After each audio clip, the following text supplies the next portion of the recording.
പല പേഷ്യൻസ് നമ്മളോട് ചോദിക്കുന്ന ഒരു ചോദ്യം, ഈ നടുവേദന അല്ലെങ്കിൽ ഡിസ്കിൻ്റെ ഇഷ്യൂസൊക്കെ ഉള്ളവർ ചോദിക്കുന്നത് കുനിയാമോ, കുനിഞ്ഞ് എടുക്കാമോ, തറയിൽ നിന്ന് എടുക്കാമോ, തീരെ കുനിയാതിരിക്കണോ. അപ്പം നമ്മൾ പലപ്പോഴും കാണുന്നത് വെച്ചാൽ ഈ ഒരിക്കൽ നടുവേദന വന്ന ഒരാൾ ഒരു പ്രോപ്പറായിട്ടൊരു റീഹാബ് എടുത്തിട്ടില്ലെങ്കിൽ ഈ ഭയം മനസ്സിൽ കാണും. അപ്പം ഒരിക്കലും അദ്ദേഹം തിരിച്ച വേദന ആഗ്രഹിക്കുന്നില്ല. അപ്പം എപ്പോഴും എന്ത് ചെയ്യും, മാക്സിമം മൂവ്മെൻറ്റ്സിനെ കുറയ്ക്കാനായിട്ട് ശ്രമിക്കും. തീരെ കുനിയില്ല.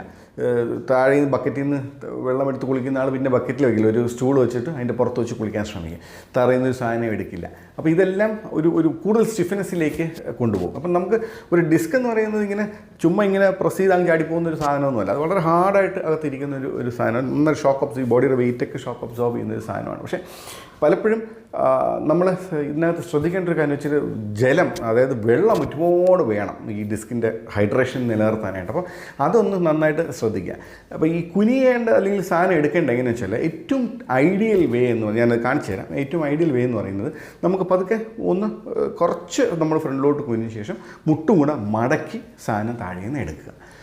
2, നമുക്ക് കുനിഞ്ഞെടുക്കാം, പ്രൊവൈഡഡ് നിങ്ങളൊരു വിദഗ്ധനായ ഒരു ഫിസിയോതെറാപ്പിസ്റ്റിൻ്റെ കീഴിലാണ് ഇത് മാനേജ് ചെയ്ത് നിങ്ങൾ എക്സസൈസ്, അതായത് നീക്കുള്ള ഫ്ലെക്സിബിലിറ്റി എക്സസൈസസ്, റെസ്റ്റ് പ്രോട്ടോകോൾസ് പോലത്തെ പ്രാക്ടീസസ്, സ്ട്രെങ്തനിങ് പ്രോട്ടോകോൾസ്, ഇങ്ങനെ കുറേ സാധനങ്ങളുണ്ട്. അപ്പോൾ ഇതിൽ ആ പേഷ്യൻറ്റിന് എന്താണോ ഐഡിയൽ ആയിട്ടുള്ളത് ആ സാധനം നമ്മൾ സെലക്ട് ചെയ്ത് പ്രോപ്പറായിട്ട് എക്സസൈസ് ചെയ്ത് റീഹാബ് ചെയ്തൊരു വ്യക്തിക്കാണെങ്കിൽ ഈ പറഞ്ഞ കാര്യങ്ങളൊന്നും വേണ്ട, ഡയറക്റ്റായിട്ട് കുനിഞ്ഞെടുത്താലും ഒന്നും സംഭവിക്കാൻ പോകുന്നില്ല.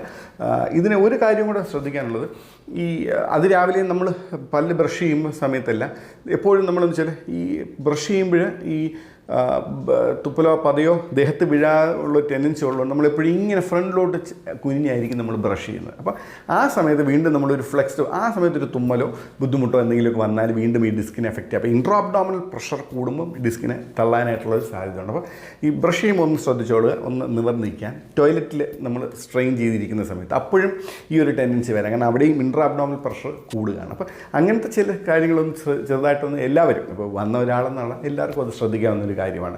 കുനിയേണ്ടത് എങ്ങനെയാണെന്നുള്ളത് ഞാനിപ്പോൾ കാണിച്ചു തരാം. ഓക്കെ, ഈ പേന തറയിടുന്ന പേനയാണ്, ഞാൻ ഇത് എടുക്കാം. അപ്പം ഇങ്ങനെ എടുക്കരുത്, ദിസ് ഇസ് റോങ്, തെറ്റാണ്, അങ്ങനെ എടുക്കരുത്. നമുക്ക് ഇതാ കാല് കുറച്ച് ഫ്രണ്ട് വെച്ചു, ഈ ഒരു കൈ കൊണ്ട് നമുക്ക് മുട്ടിനൊന്ന് സപ്പോർട്ട് ചെയ്യാം.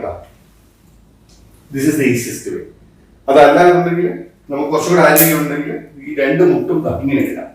ഇതിനേക്കാളൊക്കെ നല്ലത് ഞാൻ നേരത്തെ പറഞ്ഞത് മുട്ടൊന്ന് മടക്കി ഇങ്ങനെ ഇട്ടാണ്.